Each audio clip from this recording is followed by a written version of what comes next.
Last month when I was doing the show from Adelaide, I spoke with Mark Green, a hard-working South Australian-based electrician originally from Scotland. Mark has been on a bridging visa since arriving in Australia 10 years ago to fill labour shortages in the solar industry.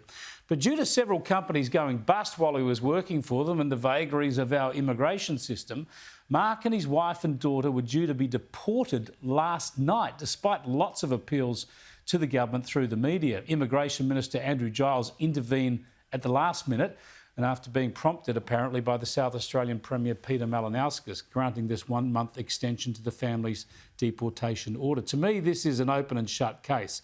A hard-working bloke and his family who came here legally, who've never sought or received any assistance from the taxpayer, should be allowed to stay permanently.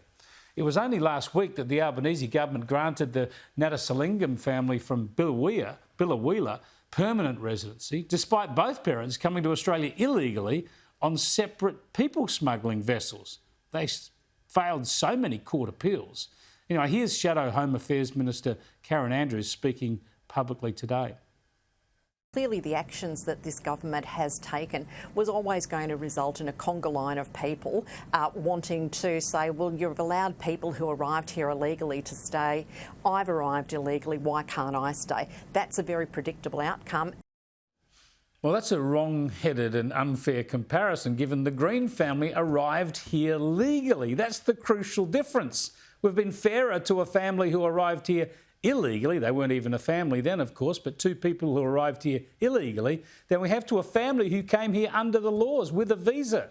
What happened to good old sense of a fair go in this country? Mark Green joins me again from Adelaide. Mark, tell us about how distressing it must have been late yesterday, expecting to fly out, and then suddenly you're allowed to stay. Yeah. Last minute.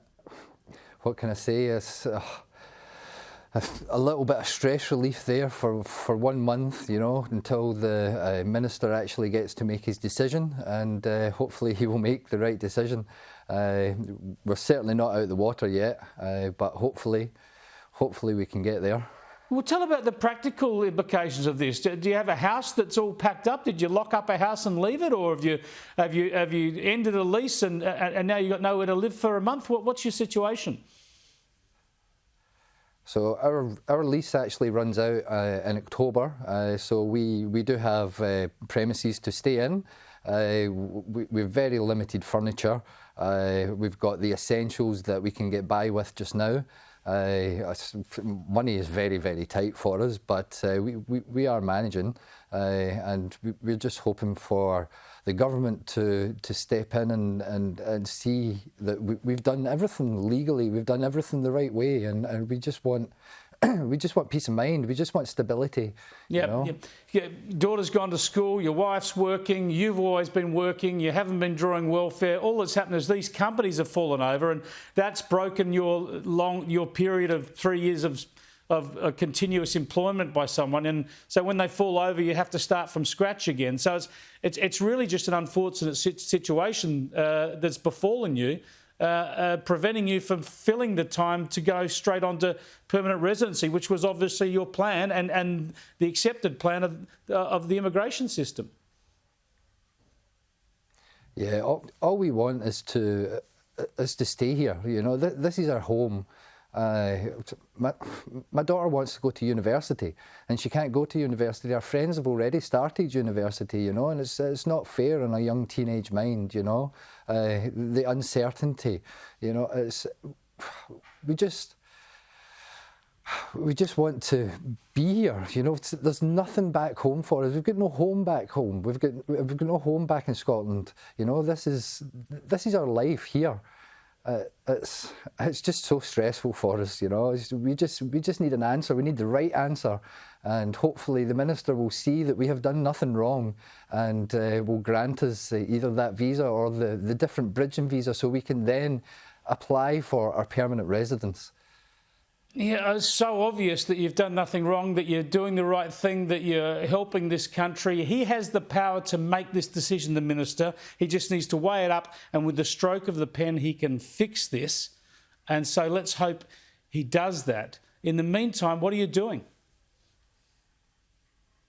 So he has given us an extension, the Minister has given us an extension for 1 month, which allows us to work, continue working in the country until he makes his decision, and we can continue working in the country legally.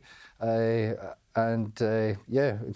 my wife is going back to work, I'm going back to work, you know, just so that we can support ourselves through this until the right decision is made, hopefully. Yeah, well, good on you, Mark. Keep in touch with us and we'll do anything we can to help out, because they've just got to make the right decision here, and good luck to you and your family.